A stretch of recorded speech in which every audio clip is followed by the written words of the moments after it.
Hello friends, welcome to Goemkarponn. This is Suraj Nandrekar again with another episode of Just Casual. Today we have in the studio Mr. Lyndon Monteiro. This name needs no introduction in Goan politics. He has been a high-profile OSD to two ministers earlier, Mickey Pacheco and then Nilesh Cabral. Very influential, one of the most influential OSDs in Goa government. Plus, he was also involved in many other things like his own businesses. Then he was vice chairman of Goa Tourism Development Corporation and also the chairman of Goa Meat Complex. Today, getting him in the studio are two different things. He made a statement few days ago. Actually, we knew about it. Being a close friend of his, I know that he was surely going to contest the 2027 elections. Of course, he was supposed to do it in 2022, but it did not happen. But this time, he is very adamant that he would go ahead with contesting. Welcome. So we called him in the studio to find out more about his plans for future. Welcome to the show, Lyndon. Thank you, Suraj bro. Meeting you after a long time. Yes, we are meeting after a long time. Long time. So how is it going? You made some political statements a few days ago. Maka I am पहिले दुसऱ्या चॅनलवर. So what is the future? Are you contesting 2027? Yes, Suraj Bab, I am contesting the 2027 elections, or rather we will say the upcoming elections, because we do not know whether elections will be held towards the end of this year or early next year. Yeah. But definitely I am contesting, and my work in the right direction has begun. You also made a statement that you're going to join a non-BJP party, and have you zeroed on any such party which you're going to join? To be frank, I am in talks with a few political parties. Of course, they are non-BJP political parties and prominent parties from Goa or national parties. Have you got any positive response on them? Yeah, positive response is there. It is positive for sure, but also I am taking my own time because I am consulting the people, because I believe that once I join any party, I should not leave it under any circumstances. I think you're going to contest from Nuvem, the Yes, constituency where yes, you I stay. am going to contest from Nuvem Assembly constituency. And the second thing is people in Nue are agitated. कित्याक लोकांक थंय खबर आहा because the current MLA Alex Siqueira won on Congress ticket and then defected to BJP. So how is the mood in the constituency and what it is? Yes, the mood in the constituency is definitely that of anger against the defectors. The mood is against defection, and definitely that is the first question everybody poses. What is the guarantee that you will not defect? Now, answering that question, I would like to make it very clear that first of all, I'm taking so much time to join a political party because, as I have said, once I join that party, I do not want to leave that party under any circumstances. I am going to be there irrespective of whether that party forms the government or that party remains in the opposition. Because personally, I am against defections. Defections are not good for anybody, not good for the person who is defecting, not good for the people, not good for the state, nor for the country. Defections are definitely not good for democracy in India. Leonard Bob, जेन्ना तू you are going to the people, खुबशे लोकांकडे तू भोंवता. I know you are into a lot of social work also. पण being OSD to the minister who was in the cabinet of Dr. Pramod Sawant, people तुका अशें दिसना का लोकांनी तुका एक BJP टॅग असो दिला असो? पळय, हांव काँग्रेस सरकारांतूय OST म्हणून काम केला. काँग्रेस NCP अलायन्स गव्हर्मेंट आणि BJP गव्हर्मेंटांतूय एज OST म्हणून काम केला. Now, if we go by this logic, every officer or every employee of the government under a particular regime has to be tagged as having an ideology of that particular government. I don't think that is the way things function, because you have to distinguish between a party and the government. A government, definitely majority party, or the party that gets the majority mandate from the people forms the government. But that does not mean that each and every officer or each and every employee of the government subscribes to that party's ideology. I have time and again made it clear that I do not subscribe to BJP's ideology. And that is the reason why time and again I have been saying that I will contest on a non-BJP platform. Okay. So, yes, people have got that fear. There is a trust deficit, not as far as I am concerned. Overall, there is a trust deficit that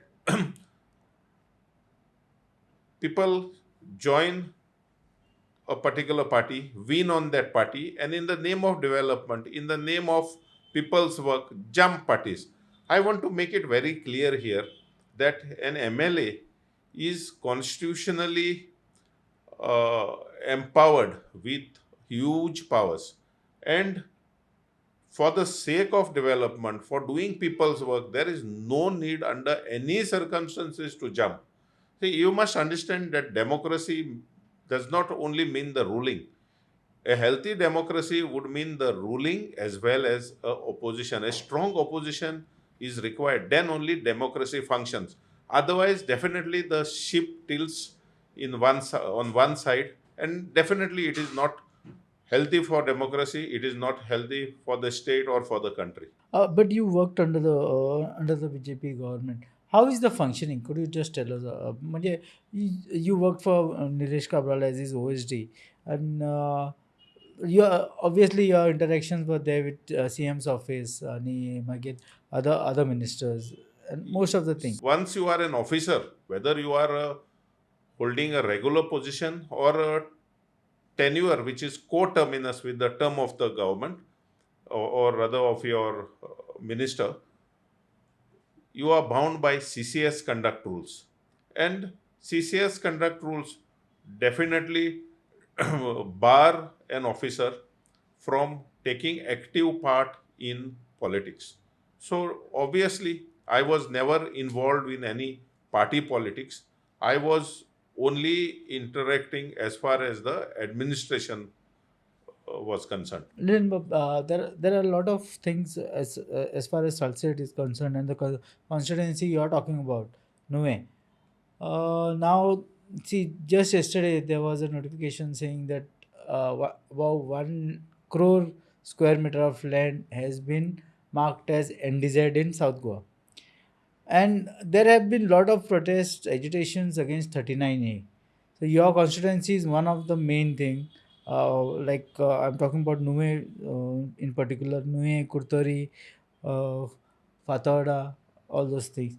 What is your personal view on all these things? I believe that this classification of land which is taking place today as a classification, especially as NDZ, is a farce. Under the garb of that, a lot of land is being classified from orchard to settlement, and from settlement to commercial, and so on and so forth. Now, we must understand that any land that is already zoned in a particular zone, you cannot do anything other than what it is zoned for. For example, if it is a Kazan land, then definitely it is obvious that those Kazans need to be protected. No development can happen there. So when Everybody knows that. The law is very clear on that. In spite of that, you are reclassifying it as NDZ is a farce.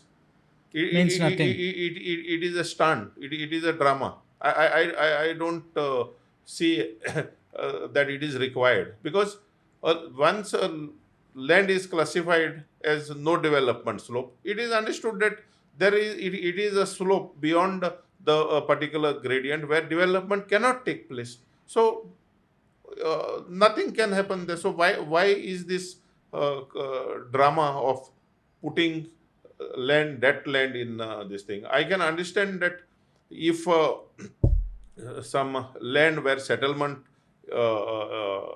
zone is already marked is being changed to NDZ for whatever reasons. I'm not getting into that. But land which is all eco-sensitive, which is a buffer zone of a particular water body, or a buffer zone of a river, or the coastal areas, is already marked in that particular zone. I don't think there is need for that to be reclassified as NDZ, because it is, as per law, no development can take place in that land. Uh, the further Development in terms of construction, I mean. Yeah. Now, definitely, permissible development is like, for example, in Kazan land, if say salt, it is marked as a salt pen, definitely salt extraction is permitted.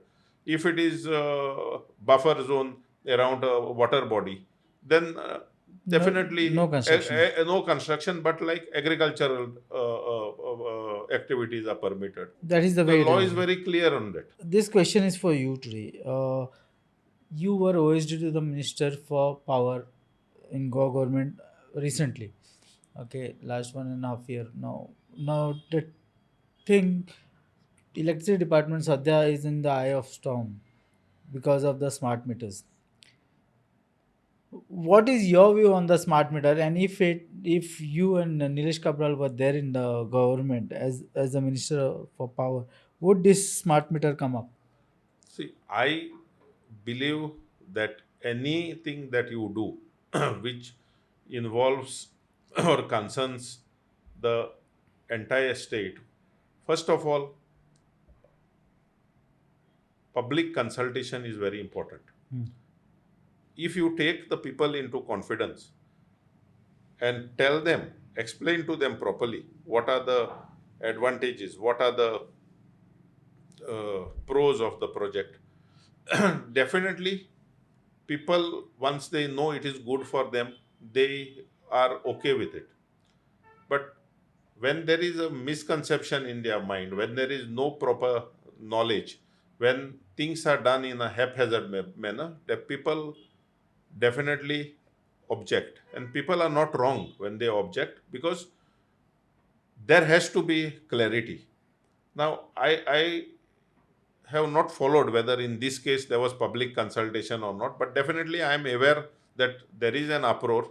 People are opposing smart meters, but But during Nilesh Kabral's time as a Minister for Power, that time did anybody approach you all for smart meters? no, nobody approached us, and this proposal was never there before us.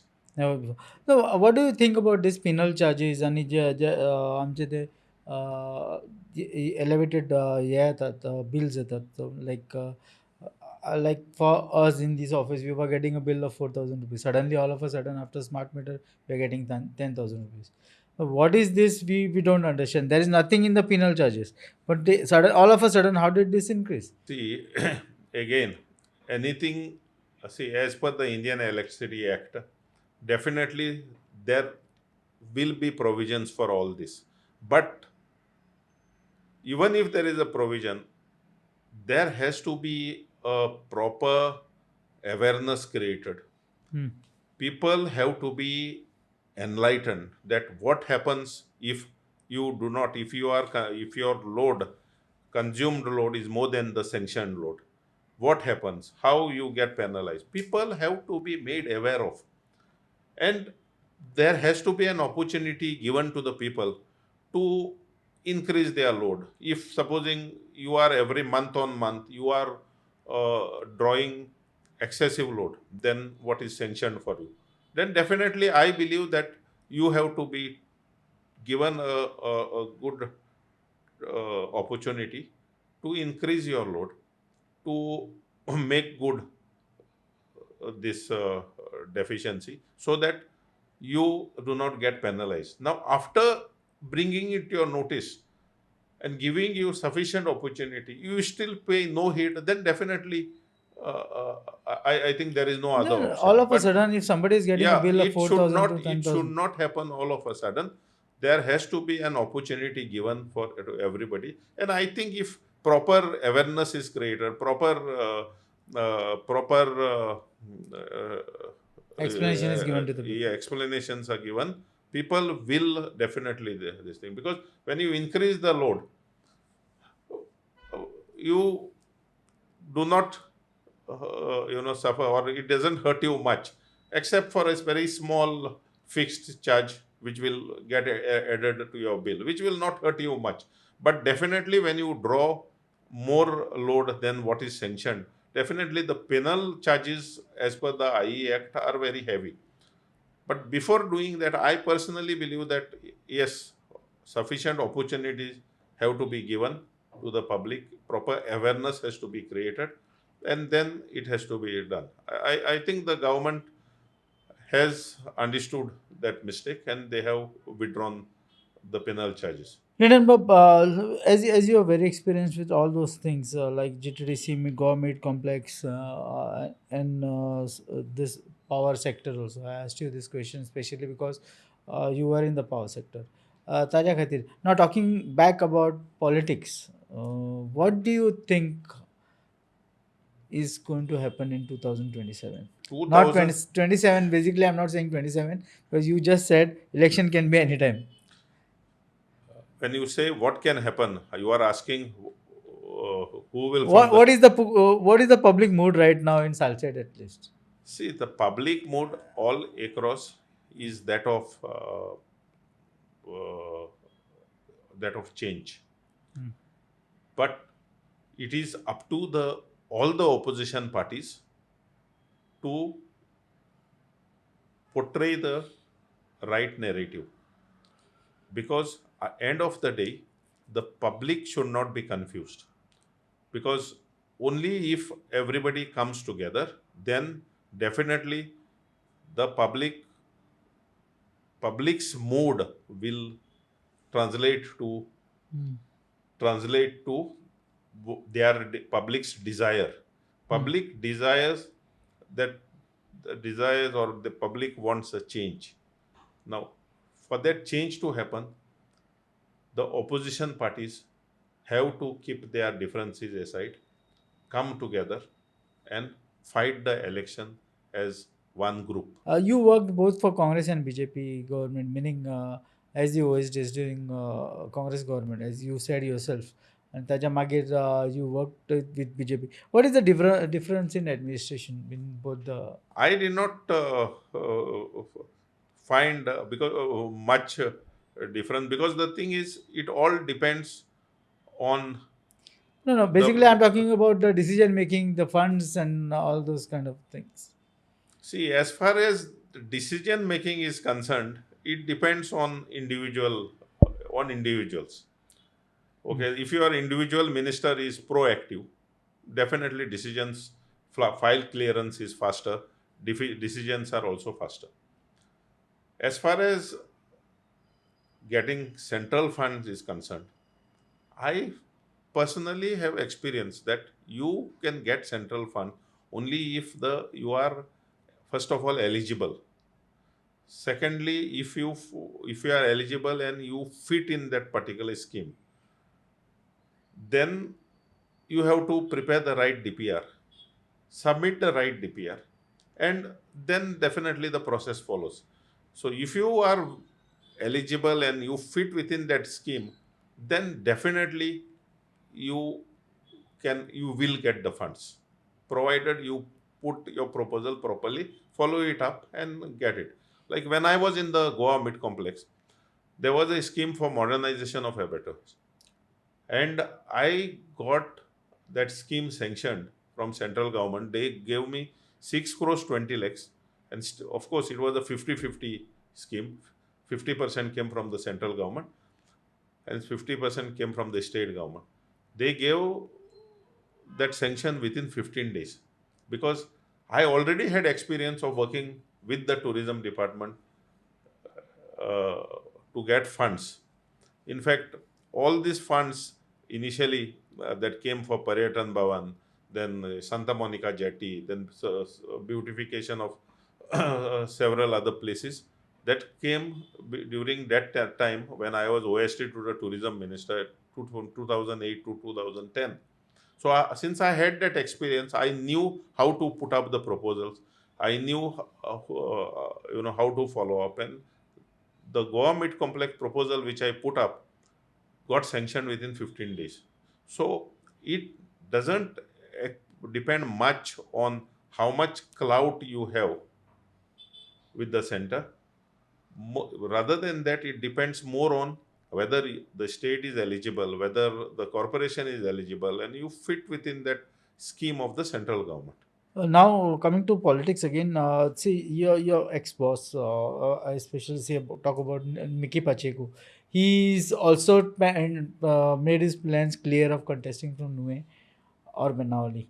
So are you going to contest against him? I think he has made it very clear that he is contesting from Benawali. Yeah. What if he contests from Nuvem? See, I have already gone ahead. Yeah. I have already started my work. Yeah. And it will be very difficult for me to withdraw at this juncture. So I have to go ahead with my plans, irrespective of who contests and who is the opponent. Where do you think Alex Sequeira has failed in Nuvem? First thing is the defection from Congress to BJP. Now, other development works, what is being talked about, has Nuvem got that development? Because he moved from Congress to BJP for development. See, as far as any personal individual is concerned, I think I will not comment. Not only about Mr. Sequeira, I will not comment about anybody, but all that I can say is that for the sake of development, for getting people's work done, defection is not required. Defection is definitely not required because as an opposition MLA, you can definitely do the development, and especially when you know how the system works, when one has been with the government, one has experience with the system, definitely one knows how to get the work done. What is this? What are the infrastructure development would you be looking in Nuvem? See, at the moment, I think what is more, rather than development, the need of the hour is saving our land, saving our environment, saving our resources. Of course, development will go hand in hand, but there more emphasis have to be laid on ensuring that there is no destruction. Okay, so that would be your priority. Definitely, having said that, I do not say that I am anti-development. Development is required, but proper planning is also required for development. So that was Lyndon Monteiro for you. Actually, he answered a lot of questions which I put at him. He negated all of them very well. Thanks, Lyndon, for coming to the studio. You gave us all the information needed, your plans for future. Thank you very much. We wish you all the best for future. Thank you so much, sir.